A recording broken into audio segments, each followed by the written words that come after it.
नमस्कार, मैं हूं नेहा श्रीवास्तव। आप देख रहे हैं हमारा खास प्रोग्राम सेहत में हम हर बार अलग अलग विषय पर बात करते हैं और एक्सपर्ट से जानते हैं सभी के सुझाव। आज हम सेहत में बात करेंगे वेरिकोज वेन्स क्या होता है, इसके लक्षण क्या हैं और इसके बचाव के बारे में। इस सब पर बात करने के लिए मेरे साथ स्टूडियो में मौजूद है doctor Yatindra Dewangan, consultant one plastic cosmetic and reconstructive surgery, V Care super speciality hospital. Doctor साहब, बहुत बहुत स्वागत है आपका। नमस्कार। तो चलिए कार्यक्रम की शुरुआत कर लेते हैं।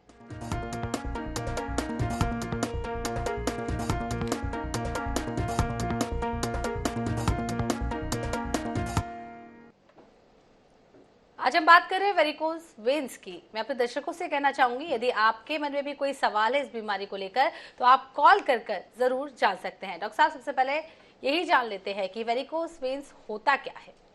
देखिए, जैसे हमारे शरीर में खून की नसें होती हैं।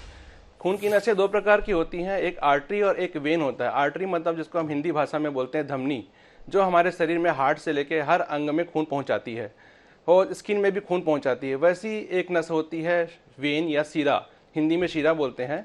वो वेन हमारे शरीर के हर अंग से वो इम्प्योर ब्लड को हमारे शरीर के हर पार्ट से हार्ट में वापस प्यूरिफिकेशन के लिए लाती है। तो वही वेन अगर हमारे स्किन की इनलार्ज हो जाती है, खूब बड़ी हो जाती है, मोटी हो जाती है, चौड़ी हो जाती है और वो दिखने लग जाती है, शरीर में उभार, चमड़ी में, खासकर पैरों की चमड़ी में एक उभार से दिखने लग जाता है। वो नसें बढ़ने के बाद नीले गहरे बैगनी रंग के दिखाई देने लगती हैं।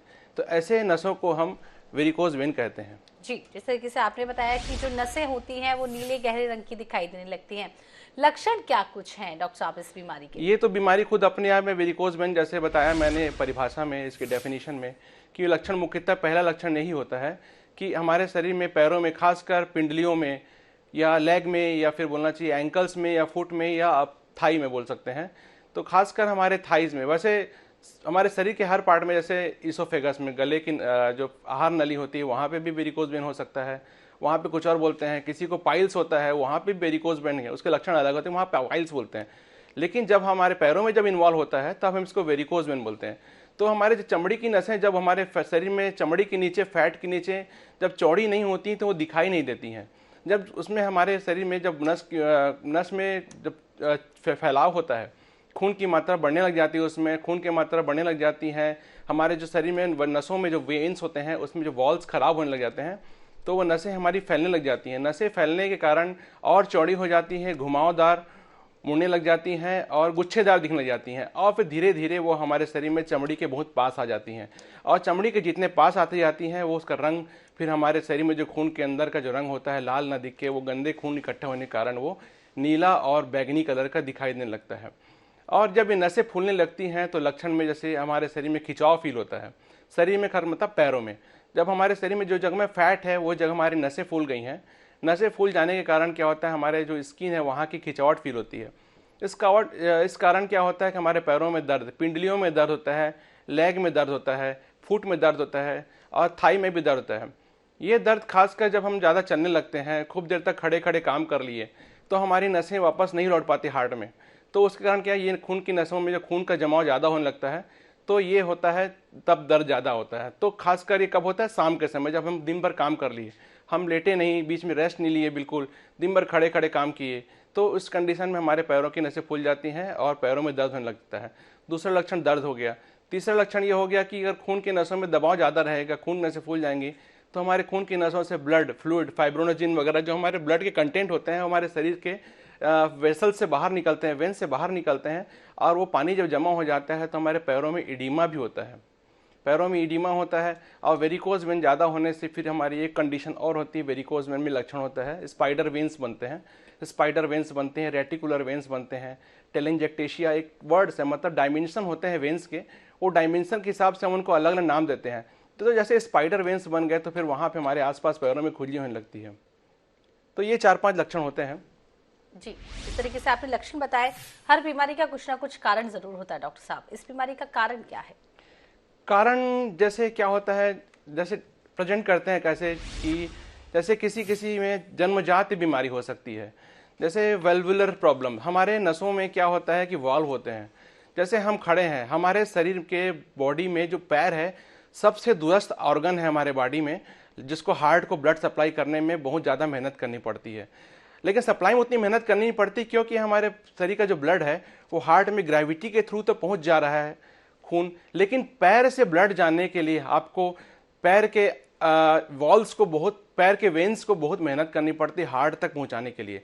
क्योंकि हार्ट तक पहुंचाने में उसको एंटी ग्रेविटी जाना पड़ता है, बाकी अंग से, सर से हो गए या कहीं और हाथ से हो गए, उतना ग्रेविटी के अगेंस्ट नहीं जाना पड़ता, लेकिन पैर की नसों को ग्रेविटी के अगेंस्ट जाना पड़ता है। तो वो ब्लड हमारे शरीर में हार्ट में वापस जा सही करके हर जगह हमारे शरीर में वॉल्व होते हैं वेन में, पैरों में खासकर बहुत ज़्यादा भगवान ने हमको वॉल्व दिए हुए हैं। अगर वो वॉल्व खराब हो गए तो वो अगर जन्मजात किसी पेशेंट के जन्मजात वॉल्व्स खराब हैं तो एक जन्मजात एक कारण हो सकता है कि वॉल्व खराब होने के कारण वेरिकोज वेन हो गया। दूसरा, किसी की टेंडेंसी होती है, खासकर कंडक्टर होते हैं, बस ड्राइवर्स होते हैं, कि एक पोजीशन में दिन भर बैठे रहते हैं, या ट्रैफिक पुलिस हो गया, बेचारे का दिन भर खड़े रहने का काम है उसका, तो वो अपने पैरों को रेस्ट नहीं दे पा रहे हैं, तो खून का जमाव, खून का दबाव हमारे नसों में, पैर की नसों में बहुत ज़्यादा होने लगता है। फिर अपने आप विशियस साइकिल चलने लग जाता है, दबाव बढ़ा, नसें फूली, खून ज़्यादा जमा हुआ, फिर और जगह को एकोमोडेट करने के लिए ब्लड और फैला, हमारे पैर की नसों के स्किन के नीचे फैट में जगह नहीं है तो घुमावदार हो गया। तो ऐसे कंडीशन में एक जो हमारे वर्किंग हैबिट्स है, बार लगातार खड़े रहना, ऐसे पेशेंट्स में, ऐसे लोगों में ये पेशेंट वेरिकोज वेन के बन जाते हैं। चौथा हमारा ये होता है कि फीमेल्स में क्या होता है कि हार्मोन के जो फैक्टर्स होते हैं वो बहुत ज़्यादा रोल करते हैं वेरिकोज वेन होने में। जैसे क्या होता है, एस्ट्रोजन प्रोजेस्टेरॉन हार्मोन होते हैं, वो मेल्स में होते नहीं है, लेकिन एस्ट्रोजन प्रोजेस्टेरॉन हार्मोन होते हैं हमारे ब्लड वेसल्स में, वेन में, जैसे स्मूथ मसल्स होते हैं जो काम करने के लिए, हमारे बॉडी में जैसे मसल्स होते हैं वैसे ही हमारे वेन्स में भी मसल होते हैं जो अपने आप संकुचित होते हैं और ब्लड को हार्ट की तरफ भेजते हैं। तो प्रोजेस्टेरॉन हार्मोन, एस्ट्रोजन हार्मोन की वजह से क्या होता है, हमारा वो स्मूथ मसल जो हमारे वेन्स में मौजूद हैं वो रिलैक्स हो जाते हैं। रिलैक्स होने के कारण हमारे फीमेल्स में वो ब्लड ज़्यादा इकट्ठा होते हैं। तो फीमेल्स में एक कारण हार्मोन की वजह से होता है। कई बार पेल्विक में कुछ पैथोलॉजी है, पेल्विक में कुछ ट्यूमर है, या पेल्विक में क्या जब सबसे ज़्यादा होता है प्रेगनेंसी होती है, तो प्रेगनेंसी में आपके पेट में एक बच्चा पल रहा होता है, तो एक छोटी सी जगह में आपने गर्भ को, एक छोटे से बच्चे को आपने पेट में लिया हुआ है, तो उसकी वजह से पेल्विक वेन्स वगैरह में आपके आइलियक वेन्स जो होते हैं उसमें दबाव फील होता है। तो उसमें दबाव की वजह से हमारे पैर की नसें जो हमारे हार्ट में, ये इंफीरियर वेना क्या कहते हैं, तो जो हार्ट में जा रही है उसमें दबाव फील होने के कारण क्या होता है, पैर की नसों में दबाव ज़्यादा होने लगता है। तो महिलाओं में भी ये कारण होता है। तो ये सब 5-6 प्रकार के लोग मतलब होते हैं जिनको ज़्यादा प्रभावित करता है। जी डॉक्टर साहब, क्या महिलाओं और पुरुष में भी ये विभाजित है कि महिलाओं में ज़्यादा होता है, क्योंकि हार्मोनल डिस्बैलेंस जो होते हैं वो महिलाओं में ज़्यादा होते हैं? क्या महिलाओं को ये बीमारी ज़्यादा परेशान करती है? हाँ जी, महिलाओं में ही ज़्यादा प्रभावित होता है, उनके हार्मोन ही मुख्य लक्षण होते हैं। एक तो हार्मोन हो गया, और दूसरा जो जैसा हो गया कि इनका वो जो प्रेगनेंसी ज़्यादा होता है इन लोगों को, तो खासकर महिलाओं को ज़्यादा होता है, मेल्स में भी होता है, लेकिन मेल्स में इनको उनके वर्किंग हैबिट्स के कारण ही होता है। जी, वेरिकोज वेन्स के प्रकार क्या कुछ होते हैं, कुछ टाइप्स होते हैं जिसमें हम इसे क्लासिफाई कर सकें? देखो, वैसे तो क्लिनिकल क्लासिफिकेशन हमारे एकेडमिक के हिसाब से बहुत सारे हैं, लेकिन जैसे अब आम तौर पे बोलचाल की भाषा में ऐसे बोलना चाहें तो जैसे हम बोल सकते हैं प्राइमरी और सेकेंडरी। प्राइमरी में हमको ऐसा बोलना चाहिए, एक और प्रकार हो सकता है कॉन्जेनाइटल जो जन्म से है प्राइमरी। दूसरा प्रकार हो गया जैसे कि जैसे कोई कारण नहीं पता हमको, सिर्फ उसके वर्किंग हैबिट्स की वजह से है, तो ये एक प्राइमरी हो गया। लेकिन कई बार ऐसा होता है कि हमको कारण मालूम है, जैसे हमारे शरीर में क्या हो गया, हमारे पैर की जो मुख्य नसें होती हैं, जो मसल्स के अंदर रहती हैं मुख्य नसें, जिसका मेजर काम ज़्यादा से ज़्यादा ब्लड ले जाना मसल से, वो उसमें ब्लॉकेज हो गया, जैसे डीवीटी हो गया, डीप वेन थ्रोम्बोसिस बोलते हैं। तो डीप वेन थ्रोम्बोसिस मतलब हो गया तो मुख्य नसों में हमारी चमड़ी की नसें खुलती हैं। अगर वो डीप वेन थ्रोम्बोसिस, मुख्य नली जैसे बोलते हैं, नहर जो खुलती है, बड़ी नालियाँ जो नहर में खुलती हैं, तो छोटी छोटी नालियाँ जो होती हैं वो हमारी वो वेरिकोज वेन हो गई। अब बड़ी नालियाँ हो गई पैर की मुख्य नसों की। जब बड़ी नाली या नहर हमारा ब्लॉक हो गया तो छोटी नसों में अपने आप जमा होना चालू हो जाएगा। तो वैसे ही है, हमारे सुपरफिशियल वेन्स जो होते हैं वो वेरिकोज वेन डीवीटी के बाद हो जाते हैं। तो ऐसे कंडीशन में हम उसको सेकेंडरी वेरिकोज वेन बोलते हैं। तो कॉन्जेनाइटल हो गया, प्राइमरी हो गया, सेकेंडरी हो गया, ऐसे हम इसको डिवाइड कर सकते हैं। जी, यहाँ पर एक कॉलर हमारे साथ जुड़े डॉक्टर साहब, रायपुर से शुभानी जी, बहुत बहुत स्वागत है सेहत में। क्या कुछ आप डॉक्टर साहब से पूछना चाहती हैं? जी, मैं ये पूछना चाहती हूँ कि हम जैसे ऑफिस में 8-8, 9-9 घंटे बैठ के काम करते हैं, तो ना मेरी नसों में बहुत खिंचाव होता है, और कई बार ऐसा होता है कि ऐसे बैठने के बाद जब भी मैं उठती हूँ तो नसों में खिंचाव होता है। रात को सोती हूँ एक लगातार, मतलब एक ही तरफ से पैर अगर करके सोती हूँ तो भी नसों पे खिंचाव होता है, तो उसके लिए हम क्या कर सकते हैं? देखिए मैडम, ये हमारा वर्किंग हैबिट ही है। हमारे वेरिकोज वेन होने का मुख्य कारण हमारी वर्किंग हैबिट ही है। हमको क्या करना होता है कि हमारे शरीर में जो हमारे एक कंडीशन, एक पोजीशन में जो खड़े हैं हम लोग, जैसे हम एक पोजीशन में खड़े हैं या एक पोजीशन में बैठे हुए हैं, तो ऐसे कंडीशन में क्या हो रहा है, हमारे मसल्स काम नहीं कर रहे होते हैं। हम चल रहे हैं, एक्सरसाइज कर रहे हैं, तो मसल्स काम कर रहे होते हैं। हमारे मसल्स जो होते हैं पैर के, वही हमारे शरीर में एक हार्ट की तरह काम करते हैं। जैसे शरीर में एक हार्ट होता है जो ब्लड भेजना, वैसे ही हमारे पैर में जो पिंडलियों में जो मसल्स होते हैं वो पेरिफेरल हार्ट होते हैं। उनका काम होता है वहां के ब्लड को, पैर के ब्लड को हमारे हार्ट में वापस भेजना। तो वो पेरिफेरल हार्ट है। अब आप रेस्ट कंडीशन में है, उस रेस्टिंग कंडीशन में क्या हो रहा है, आपका पेरिफेरल काम मसल काम नहीं कर रहे हैं, आप चल नहीं रहे हैं, तो ब्लड की स्टेसिस हो रही है, ब्लड वहां पे रुक रहा है।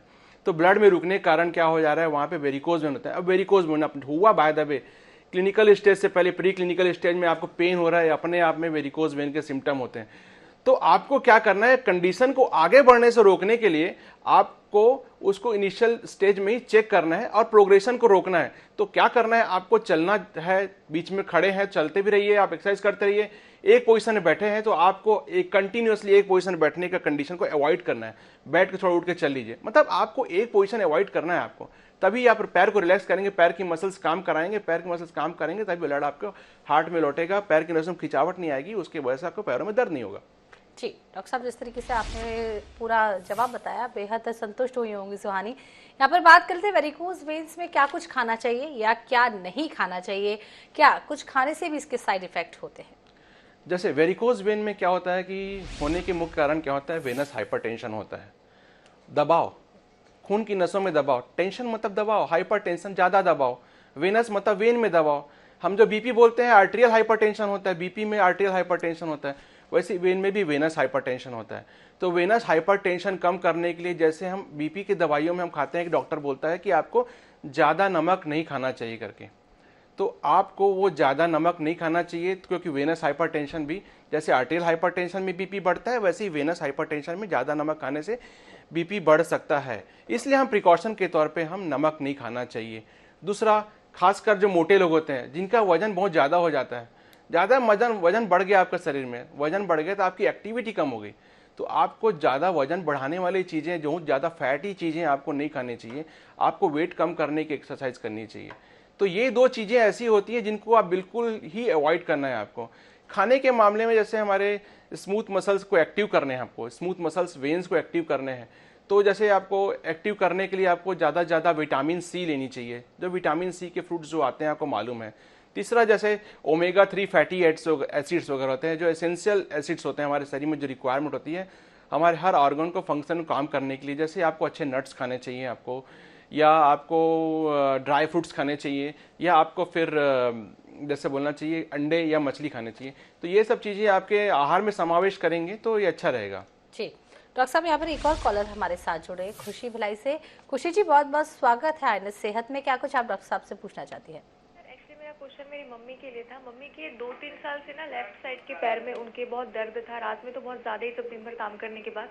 तो डॉक्टर उनको अभी बोले हैं कि उनको साइटिका की प्रॉब्लम हो सकती है, तो ये भी मतलब नस से जुड़ी कोई समस्या है क्या? देखो, हम डॉक्टर्स लोग होते हैं, लोगों को समझाने के लिए एक नस, एक कॉमन वर्ड हम यूज़ कर देते हैं। एक्चुअली हमारे शरीर में नस बहुत सारी चीज़ें होती हैं, जैसे एक आर्टरी होती है, वो भी एक नस है, जो हम रेडियल आर्टरी यहाँ फील करते हैं। जो डॉक्टर, जो आयुर्वेदिक के डॉक्टर्स होते थे, नब्ज देख के बता दिए, वो नब्ज नस एक ही चीज़ है। वेन को भी हम नस बोलते हैं, वो भी वेरिकोज वेन। आपको समझाने के लिए आर्टरी वेन समझ में नहीं आएगा तो हम उसको भी नब्ज या नस बोल देते हैं। जो सियाटिका है, सियाटिका एकदम अलग ही चीज़ है। सियाटिका मतलब होता है सियाटिक नर्व। वो नर्व जो होता है, वो नर्व में कंप्रेशन आता है, जो हमारे शरीर में रीढ़ की हड्डी से निकल के पैरों में जाती है। वो नसें जो हमारे मसल्स को काम करने के लिए बोलती हैं, तो मसल्स वैसा चलने लगता है, वैसा पैर चलने लगता है। हमारे चमड़ी की जो नसें आती हैं, सेंसरी नर्व्स होती हैं, वो भी सियाटिक नर्व के थ्रू हमारे मेरुरज्जु होते हैं, दिमाग में जाती हैं। कि हमारे शरीर को किसी पार्ट को छुआ गया तो बताता है कि हमारा दिमाग कि हमारे जांग को छुआ गया, तो सेंसरी नर्व होती है। तो ये मोटर नर्व, सेंसरी नर्व्स और ये जो आर्टरी वेन्स, ये सारे के सारे नर्व्स ही है, सारे नर्व्स ही हैं। लेकिन सियाटिका एकदम अलग चीज़ है, वेरिकोज वेन अलग चीज़ है। फिर भी आपको डाउट क्लियर करना होता है तो एक बार न्यूरोलॉजिस्ट को मिल सकते हैं, और साथ ही साथ आप कलर डॉपलर करा के आप पैरों की नसों को भी देख सकते हैं कि वाकई वेरिकोज वेन की प्रॉब्लम है क्या। अगर आपको प्रॉब्लम वेरिकोज वेन की होगी तो डेफिनेटली उसके ट्रीटमेंट से आपको वो दर्द, अगर वेरिकोज वेन का होगा तो जरूर उसको फायदा होगा आपको। जी डॉक्टर साहब, ट्रीटमेंट को लेकर ही बात कर लेते हैं। क्या वेरिकोज वेन्स का जो इलाज है वो किया जा सकता है और ये परमानेंट ठीक भी हो सकता है? हाँ, वेरिकोज वेन का इलाज किया जा सकता है। बहुत सारी मॉडलिटी है ट्रीटमेंट करने के लिए, लेकिन ट्रीटमेंट में मेडिकल ट्रीटमेंट कोई खास कुछ नहीं है। जो भी है थोड़ा सा नॉन इन्वेजिव या इन्वेजिव प्रोसीजर्स वगैरह होते हैं। चूँकि जैसे मैं प्लास्टिक सर्जन हूँ, तो वेरिकोज वेन की सर्जरी भी मैं करता हूँ, और उसके लेजर्स भी प्रोसीजर्स होते हैं, सोनो गाइडेड भी, वो दोनों प्रोसीजर्स में करते हैं। और कभी कभार कुछ छोटी छोटी नसें होती हैं जिसको हम जैसे टेलेंजेक्टेशिया या रेटिकुलर वेन्स बोलते हैं, तो उसमें हम लेजर से या सर्जरी ट्रीटमेंट नहीं कर सकते। तो उसमें हम इंजेक्शंस आते हैं जो उसमें नसों में डायरेक्टली इंजेक्शन देते हैं, छोटे छोटे मात्रा में देते हैं, तो वो नसें अपने आप फेड ऑफ हो जाती हैं और उसके स्ट्रेच होने से उसका पेन भी खत्म हो जाता है। सर्जरी में 3 प्रकार के होते हैं। अपन ग्रेट सेफेनस वेन, जो मुख्य नस होती है, जो ग्रेट सेफेनस वेन जो स्किन की मुख्य नस होती है, उसको हम पूरा स्ट्रेपिंग करके निकाल सकते हैं। तो कुछ परफोरेटर वेन्स होते हैं, उसको हम बंद कर ब्लॉक कर सकते हैं। कुछ गुच्छेदार नसें जो दिखती हैं, इसको हम लोग फ्लेबोटॉमी कर सकते हैं। लेजर से ट्रीटमेंट करने का ऑप्शन भी होता है, एंडोवेनस लेजर एब्रेशन, बिना चीरा दिए छेद करके उसमें हम लेजर डाल के उस नसों को हम सुखा सकते हैं। नस लेजर की एनर्जी से हम उसको वेन को पूरा ऑब्स्ट्रक्ट कर सकते हैं। और एक रेडियो फ्रिक्वेंसी होता है, रेडियो फ्रिक्वेंसी एब्लेशन एक लेजर एब्लेशन जैसा ही है, लेकिन उसमें हीट को यूज़ किया जाता है। तो ये 3-4 मॉडलिटी है, लेकिन साथ ही साथ हमको सर्जरी के बाद या लेजर के बाद हम उनको प्रेशर गारमेंट, जो कंप्रेशन, जो venous stockings, varicose vein stockings होते हैं, उनको पहनने के लिए बोलते हैं, जिससे आगे और इसको और तकलीफ ना हो, आगे ना बढ़े प्रॉब्लम। जी, जिस तरीके से आपने ट्रीटमेंट की बात की, कई सारे ट्रीटमेंट इसमें किए जाते हैं। वेरिकोज वेन की सर्जरी ट्रीटमेंट भी होता है और लेजर ट्रीटमेंट भी होता है, दोनों में अंतर क्या होता है? हाँ, सर्जरी तो एक्चुअली इसको एडमिट करना पड़ता है पेशेंट को, तब 2-3 दिन एडमिशन चाहिए। एनेस्थीसिया में करना पड़ता है, स्पाइनल एनेस्थीसिया में, पीठ के नीचे सुन्नी का इंजेक्शन देके। उससे क्या होता है कि पैर का हिस्सा पूरा सुन्न हो जाता है, और उसमें फिर हम स्ट्रिपिंग की सर्जरी करते हैं। 3-4 जगह छोटे छोटे चीरे पड़ते हैं उसमें, और एक बार ड्रेसिंग करते हैं, और ड्रेसिंग करने के बाद जब वुंड अच्छा होता है तभी हम डिस्चार्ज कर पाते हैं।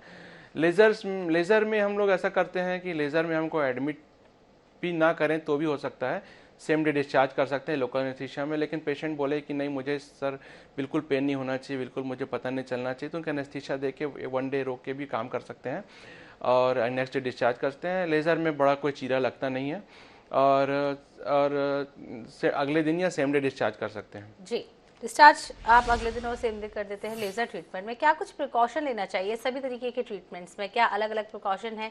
क्या एडवाइस डॉक्टर जाते जाते पेशेंट को करते हैं? प्रिकॉशन के तौर पे मैडम ऐसा है कि जो हम लोग वेरिकोज वेन ना बढ़े, जैसे आपने बताया मैंने, साल्ट का, फैट का, वो सब चीज़ ध्यान रखना ही है अपन को। और गारमेंट जो वेरिकोज वेन के स्टॉकिंग्स होते हैं, स्टॉकिंग्स आपको पहनना ही पहनना है आपको। स्किन जब वहाँ पे चमड़ी काली हो गई है तो, और अल्सर ना बढ़े, ड्राई स्किन ड्राई हो गया है वहाँ पे, तो ऑयल से मसाज करते रहना चाहिए, स्किन की सॉफ्टनेस बरकरार रखनी चाहिए। और जब भी आप काम कर रहे हैं तो कम से कम हर 2 घंटे काम में फिर रेस्ट लें, थोड़ा सा लेटे हुए बैठ जाए, मतलब बैठे हुए लगातार, तो थोड़ा सा रेस्ट लेके पैर को ऊपर कर लिए, जिससे रिटर्न हो सकें, वेन्स से ब्लड आपके हार्ट में रिटर्न हो सकें। और खूब चल रहे हैं तो चलने के बाद बैठ जाएं, या बैठे हुए हैं तो लेट जाएं, मतलब एक पोजीशन चेंज करते रहना बहुत ज़रूरी है। और सर्जरी नहीं करा रहे हैं या करा भी लिए हैं तो रात में आप ऐसा कीजिए कि जब भी आप बिस्तर में लेटें तो पैर के नीचे तकिया रखिए। तकिया ऐसे रखिए कि 2 तकिया रहे आपके पैरों के नीचे, जिससे आपका पैर का लेवल छाती के लेवल से ऊपर रहे, मतलब हार्ट के लेवल से ऊपर रहे, या अंगूठा आपका नोज़ के लेवल से ऊपर रहे, तो इस टाइप से। या फिर स्टॉकिंग्स दिन भर पहने रहिए, रात में आप स्टॉकिंग्स निकाल दीजिए। लेकिन दिन में काम कर रहे हैं तो स्टॉकिंग्स जो होते हैं आपके, स्टॉकिंग्स मतलब वेरिकोज वेन के जो स्टॉकिंग्स, जो मोजे होते हैं, थोड़े मोटे कपड़े के होते हैं, 20-25 mmHg ज़्यादा प्रेशर से हम उसको पैर में पहन के रखते हैं। ये हमारे फुट से लेके ये मिड थाई या अपर थाई तक एक गारमेंट होता है, जैसे मोजा पहनते हैं ना, वैसे ही पूरा लंबे समय पैरों तक वो पहनना पड़ता है। तो ये प्रिकॉशन रखना पड़ता है। जी डॉक्टर साहब, यदि सही समय पर इसका इलाज नहीं करवाया तो ये कितना खतरनाक हो सकता है? लाइफ के लिए तो खतरनाक नहीं है वेरिकोज वेन, लेकिन एक प्रॉब्लमेटिक चीज़ तो है ये। मतलब ये कि पेशेंट को अगर प्रॉब्लम है, अगर जल्दी पकड़ लिया कि नहीं उसको वेरिकोज वेन मुझे पता चल गया है, और उसको पता चल गया कि ट्रीटमेंट होता है और उसके ट्रीटमेंट के लिए मेरे पास ये डॉक्टर अवेलेबल है, तो प्रॉब्लम को बढ़ने से रुका जाता है, क्योंकि रोक सकते हैं इससे। और दूसरी बात है कि प्रॉब्लम अगर बढ़ते गई तो कंडीशन और क्रिटिकल हो जाती है। क्रिटिकल हो गई मतलब क्या हो गया कि नीचे की स्किन, एंकल के पास की स्किन काली होने शुरू हो जाती है, काली होनी शुरू हो गई, अल्सर होने चालू हो जाते हैं। फिर ऐसे कंडीशन में फिर अपने ट्रीटमेंट का भी लिमिटेशन हो जाता है।